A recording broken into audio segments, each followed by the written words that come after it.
প্রাচীনকালে এক ব্যক্তি দুইজন নারীকে বিয়ে করেছিল। অতঃপর তাদের থেকে দুটি ছেলে সন্তানের জন্ম হয়। কিন্তু এই দুই ছেলে দেখতে ছিল একেবারে একরকম, যেন তারা যমজ ছিল। কিছুদিন পর তাদের বাবা মারা যান। এরপর বাবার মৃত্যুর কিছুদিন পরে তাদের একজন মাও মারা যান। তখন একটি ছেলে পুরোপুরি এতিম হয়ে যায়। এই এতিম ছেলেটিকে তার সৎ মা লালন পালন করতে লাগলেন। কিন্তু তিনি নিজের ছেলেটিকে বেশি যত্ন করতে চাইতেন। কিন্তু যেহেতু দুই ভাই দেখতে ছিল একদম একরকম, তাই মা কোনোভাবেই তাদের মধ্যে পার্থক্য করতে পারছিলেন না। ফলে বাধ্য হয়ে দুজনকেই সমানভাবে আচরণ করতে হচ্ছিল। একদিন সেই মা একটা কৌশল বের করলেন নিজের ছেলেকে চিনে রাখার জন্য। তিনি অসুস্থ হওয়ার ভান করে বিছানায় শুয়ে পড়লেন এবং তার সামনে একটি সুচ ও সুতার রিল রেখে দিলেন। এই সময় দুই ভাই বাইরে পশুচারণে ব্যস্ত ছিল। যখন তারা ঘরে ফিরে আসে, তখন মায়ের নিজের ছেলে দৌড়ে মায়ের পাশে চলে যায় এবং বলে, আম্মা, তোমার কি হয়েছে? তুমি কি অসুস্থ? এমন সময় মা কিছু না বলে ছেলেকে কাছে টেনে নিলেন এবং সুচ ও সুতার রিলটি তার কানে গুজে দিলেন। এটি ছিল একটি গোপন চিহ্ন, যার মাধ্যমে তিনি নিজের ছেলেকে চিনতে পারবেন। এরপর থেকে সেই মা নিজের ছেলেকে বেশি যত্ন নিতে লাগলেন আর সৎ ছেলেটিকে অবহেলা করতে লাগলেন। তিনি যখন দুজনকে রুটি দিতেন, তখন নিজের ছেলেকে দিতেন ভালো রুটি আর অন্য ছেলেকে দিতেন খারাপ রুটি। সৎ ছেলে বুঝতে পারছিল যে তার প্রতি মায়ের অবহেলা বাড়ছে। এতে সে খুব কষ্ট পেত। একদিন দুই ভাই এটি কূপের পাশে বসে রুটি খাবার জন্য। তখন সেই এতিম ভাই তার ভাইকে বলল, চলো আমরা দুজনেই নিজের রুটির টুকরোটা কূপে ফেলে দিই। ভাই বলল, কেন ভাই? এর দ্বারা লাভ কি? তখন এতিম ভাই বলল, অপেক্ষা করো, তুমি সব বুঝে যাবে। অতঃপর প্রথমেই এতিম ভাই তার রুটির টুকরো কূপে ফেলে দিল। তখন রুটির টুকরোটি পানির উপর ভেসে থাকল। এরপর তার ভাই যখন তার রুটি কূপে ফেলল, সেটি পানির গভীরে ডুবে গেল। তখন এতিম ভাই বলল, দেখলে ভাই, আমি কেন এটা করতে বলেছিলাম তা এখন বুঝতে পারো? তোমার রুটি যেভাবে পানির গভীরে ডুবে গেছে, ঠিক সেভাবেই তুমি তোমার মায়ের হৃদয়ের গভীরে আছো। আর আমার রুটি যেমন উপরে ভেসে রইল, আমিও তেমনি তার কাছে গুরুত্বহীন। তারপর সে আবারও বলল, ভাই, এখন আমি আর তোমাদের সঙ্গে থাকতে পারছি না। আমি চলে যাব, যাতে তোমার মাকে আর কষ্ট না দিই। কিন্তু ভাইটি তাকে যেতে বাধা দিল এবং বলল, তুমি আমাকে ছেড়ে যেতে পারো না। আমি তোমাকে ভালোবাসি, তোমাকে ছাড়া আমি বাঁচতে পারি না। আমি মাকে সব বলে দেব, যেন সে তোমার সাথে আচরণ পরিবর্তন করে। কিন্তু তবুও সেই এতিম ভাই বলল, না ভাই, আমি আমার সিদ্ধান্ত নিয়েই ফেলেছি, আমি চলে যাব। তখন তার ভাই ভারাক্রান্ত মনে জিজ্ঞাসা করল, তুমি কোথায় যাবে ভাই? আমি কিভাবে নিশ্চিত হব তুমি ঠিক আছো? তখন এতিম ভাই উত্তর দিল, আমি এই কূপের সামনে একটি গাছ রোপণ করে যাব। যদি দেখো গাছটি বেড়ে উঠছে এবং তার পাতা সবুজ, তাহলে বুঝবে আমি ভালো আছি। আর যদি দেখো গাছটি শুকিয়ে যাচ্ছে, হলুদ হয়ে যাচ্ছে, তাহলে বুঝবে আমি কষ্টে আছি এবং তখন তুমি আমাকে খুঁজে নিও। তারপর এতিম ভাইটি তার জিনিসপত্র গুছিয়ে নিল এবং ঘোড়ায় চড়ে রওনা হয়ে গেল। সে জানত না সে কোথায় যাচ্ছে বা তার ভাগ্যে কি অপেক্ষা করছে। পথে চলতে চলতে সে এক মেষপালকের পশে উপস্থিত হল। তখন সে ঘোড়া থেকে নেমে একটু বিশ্রাম নিতে বসল। তখন তার নজরে এলো মেষপালকের ছাগল ভেড়াগুলো এমন এক জমিতে চড়ে বেড়াচ্ছে যেখানে ঘাস খুবই কম, অথচ পাশেই আরেকটা জমি রয়েছে, সেখানে ঘাস আর সবুজ গাছপালা ভরপুর। তখন এতিম ছেলেটি আশ্চর্য হয়ে মেষপালককে জিজ্ঞাসা করল, তুমি তোমার পশুগুলোকে ওই সবুজ জমিতে চড়াও না কেন? সেখানে তো খাবার অনেক বেশি। তখন মেষপালক উত্তর দিল, ওই জমিতে একটা বড় নেকড়ে বাস করে। সে পুরো জমিটা দখল করে রেখেছে, তাই কেউ তার জমির কাছেও যায় না। এটা শুনে এতিম ছেলে বলল, তাহলে আমি কোথায় ওই নেকড়েটিকে খুঁজে পাব? উত্তরে মেষপালক বলল, সে এই পাহাড়ের পেছনে বাস করে। তখন এতিম ছেলে বলল, তাহলে চলো আমরা গিয়ে দেখি কি ব্যাপার। কিন্তু মেষপালক যেতে অস্বীকার করল এবং তাকে সাবধান করে বলল, ওর জমির দিকে যেও না, এটা খুব বিপজ্জনক। কিন্তু এতিম ছেলেটি তাকে আশ্বস্ত করে বলল, চিন্তা করো না, আমরা দূর থেকে শুধু দেখে আসব, জমিতে ঢুকব না। অতঃপর তারা একসাথে গেল এবং দূর থেকে দেখল নেকড়েটি একা নয়, বরং তার সঙ্গে আরও একটি বড় নেকড়ের দল থাকে। এটা দেখে ছেলেটি বুঝল এটা অনেক কঠিন চ্যালেঞ্জ। অতঃপর তারা সেখান থেকে ফিরে এলো ভারাক্রান্ত মন নিয়ে। কিন্তু এতিম ছেলেটি হার ছাড়ল না। সে বলল, আমার মাথায় একটা পরিকল্পনা এসেছে, আমাদের সেটা বাস্তবায়ন করতে হবে। তখন মেষপালক জিজ্ঞেস করল, কি সেই পরিকল্পনা? এতিম ছেলেটি তখন বলল, আমরা পাহাড়ের কাছে একটা বড় গর্ত খুঁড়ব, সেখানে একটা মাংসের টুকরো রাখব, যেন ওটা নেকড়েদের জন্য ফাঁদ হয়। আর যখন নেকড়েরা কাছে আসবে, আমরা একটি বড় জাল তাদের উপর ফেলে দেব, যা গাছের সঙ্গে লাগানো থাকবে। ঠিক তখনই আমরা ঝাঁপিয়ে পড়ব এবং তাদের ফাঁদের মধ্যে আটকে থাকা অবস্থায় তরবারি দিয়ে মেরে ফেলব। তখন মেষপালক ছেলেটির বুদ্ধি এবং সাহসে মুগ্ধ হল। সে আনন্দিত হয়ে ছেলেটির সঙ্গে প্রস্তুতি নিতে এগিয়ে গেল। পরদিন ভোরবেলায় এতিম ছেলেটি ও মেষপালক পাহাড়ের পাশে চলে গেল। তারা একটি গাছের নিচে বড় একটি গর্ত খুঁড়ল, সেখানে জালটি ঝুলিয়ে রাখল এবং গর্তে একটি মাংসের টুকরো রাখল। এরপর তারা দূরের একটি গাছের আড়ালে লুকিয়ে থাকল, হাতে তরবারি নিয়ে নেকড়ের আসার অপেক্ষায়। তারা কিছুক্ষণ পরেই নেকড়েরা মাংসের গন্ধ পেয়ে দ্রুত গর্তের দিকে ছুটে এলো এবং সবাই গর্তে ঢুকে পড়ল। ঠিক সেই সময় ছেলেটি দড়ি টেনে দিল, ফলে জালটি পড়ে গেল নেকড়েদের উপর। ফলে তারা জালে আটকে পড়ে ছটফট করতে লাগল। তখন মেষপালক এবং ছেলেটি সাথে সাথে ঝাঁপিয়ে পড়ল এবং তরবারি দিয়ে নেকড়েগুলোকে হত্যা করল। অতঃপর মেষপালক ছেলেটির বুদ্ধি এবং সাহস দেখে খুব খুশি হল। সে তাকে তার তাঁবুতে নিয়ে গেল এবং খাবার খাইয়ে বলল, তুমি যা করেছ তার পুরস্কার স্বরূপ আমি তোমাকে উপহার হিসেবে 3টি ছাগল দেব। তুমি চলে যাওয়ার সময় এগুলো সঙ্গে নিয়ে যেও। তখন এতিম ছেলেটি বলল, তোমার উপহার আমি গ্রহণ করলাম, তবে এখনই নিতে পারবো না। তুমি এগুলো তোমার পশুর সাথেই রাখো, আমি ফিরে এসে নিয়ে যাব। তারপর এতিম ছেলেটি মেষপালককে বিদায় জানিয়ে আবার তার যাত্রা শুরু করল। সে খুঁজছিল এমন একটি গ্রাম যেখানে সে থাকতে পারবে। এতিম ছেলেটি খুশি ছিল, কারণ সে একজন মানুষের উপকার করতে পেরেছে এবং কারো জীবনে খুশির কারণ হতে পেরেছে। পথে চলতে চলতে সে এক দূরের গ্রাম দেখতে পেল, তাই সে সেই গ্রামে প্রবেশ করল। কিন্তু সে রাস্তার একপাশে একটি কূপ দেখতে পেল। কূপের পাশে একটি সুন্দরী মেয়ে বসেছিল এবং সে প্রচণ্ড কাঁদছিল। এই দৃশ্য দেখে ছেলেটি খুব অবাক হলো। সে মেয়েটির কাছে এগিয়ে গিয়ে জিজ্ঞাসা করল, তুমি এভাবে কাঁদছো কেন? উত্তরে মেয়েটি বলল, এই কূপে একটি ভয়ঙ্কর সাপ বাস করে, যার 7টি মাথা। আমাদের পানি নিতে হলে একটা শর্ত মানতে হয়, অর্থাৎ প্রতিদিন গ্রামের একজন মেয়ে নিজেকে এই সাপের খাদ্য হিসেবে উৎসর্গ করতে হয়। সে নিজেই কূপে ঝাঁপিয়ে দেয়, তারপর সাপ আমাদের পানি নিতে দেয়, না হলে আমরা এক ফোঁটা পানিও পাই না। আর আজ আমার পালা, আমাকে এখনই কূপে লাফিয়ে পড়তে হবে।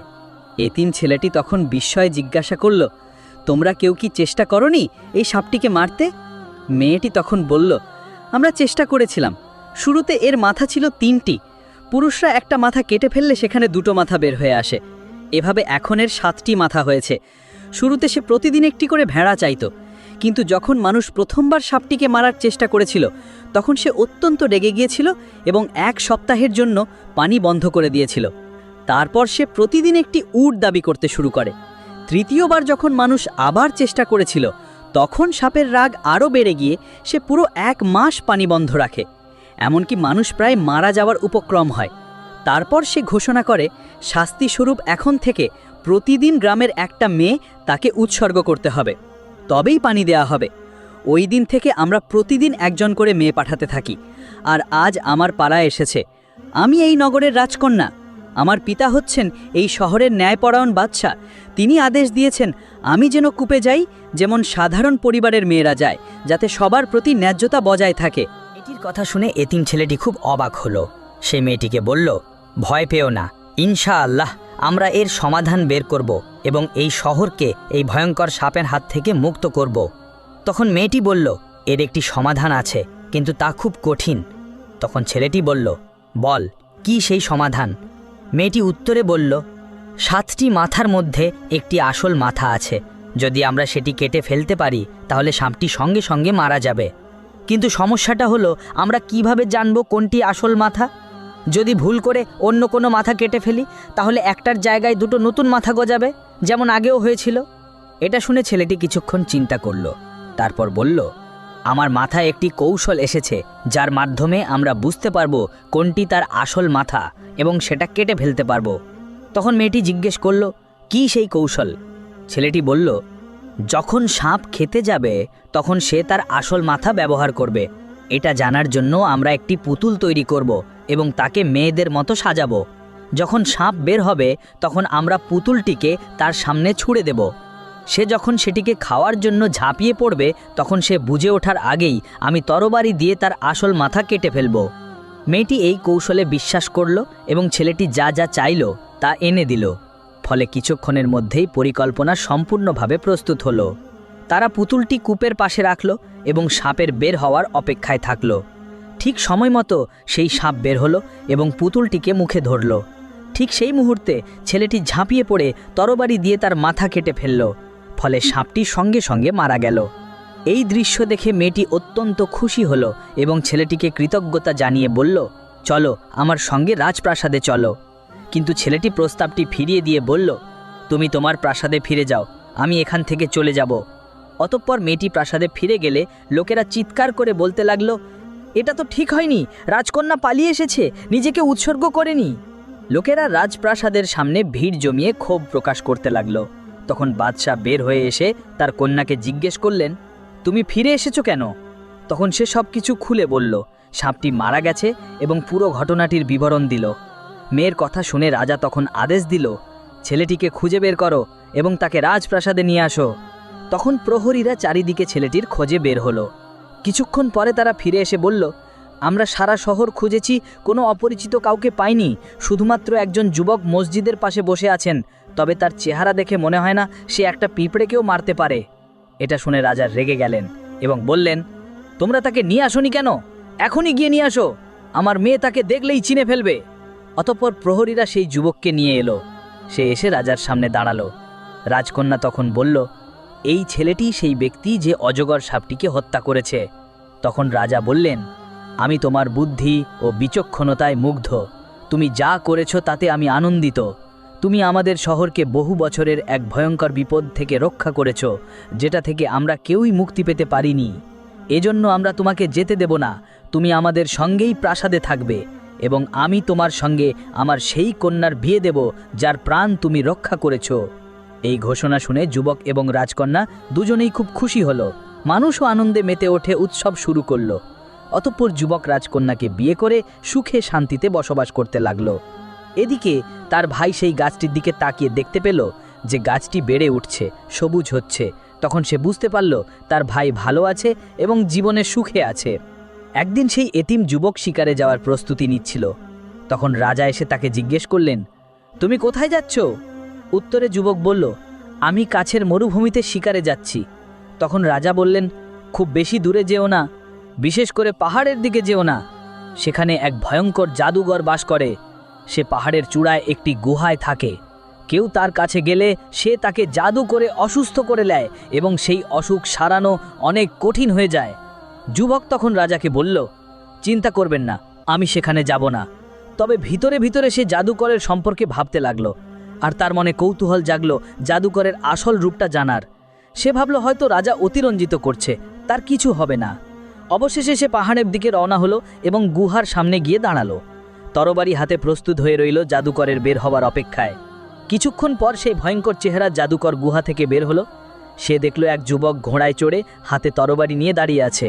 সে বুঝে গেল যুবক তাকে মারতে এসেছে।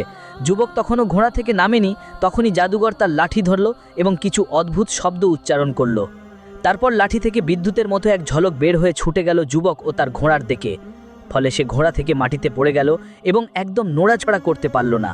তখন জাদুকর উচ্চ স্বরে হাসল। তারপর তাকে অসহায় অবস্থায় ফেলে রেখে আবার গুহার ভিতরে চলে গেল। ঠিক সেই সময় যুবকের ভাই কূপের কাছে বসেছিল। হঠাৎ সে দেখতে পেল তার লাগানো গাছটির পাতা হলুদ হয়ে গেছে এবং ঝরে পড়ছে। সে সঙ্গে সঙ্গে বুঝে গেল তার ভাই কোনো বিপদের মধ্যে পড়েছে এবং তার সাহায্য দরকার। সে সাথে সাথে উঠে দাঁড়ালো এবং ঘোড়ায় চড়ে বের হয়ে গেল ভাইয়ের খোঁজে। পথে যেতে যেতে এক মেষপালক তাকে থামালো। সে ভেবেছিল এই ছেলেটিই সেই যুবক যে একবার তাকে নেকড়ের হাত থেকে বাঁচিয়েছিল, কারণ তাদের দুজনের চেহারায় অনেক মিল। তখন মেষপালক বলল, তোমার ছাগলগুলো এখন অনেক বেড়ে গেছে, চলো এগুলো নিয়ে যাও। তখন সে বুঝতে পারল তার ভাই এখান দিয়ে গিয়েছিল। সে তখন মেষপালককে বলল, আমি পরে ফিরে এসে এগুলো নেব। তারপর সে আবার পথ চলা শুরু করল। এক সময় সে গ্রামে পৌঁছে গেল। গ্রামবাসীরা তাকে দেখে চিৎকার করে ডাকতে লাগলো। সে ঘোড়া থেকে নেমে তাদের সঙ্গে কথা বলল।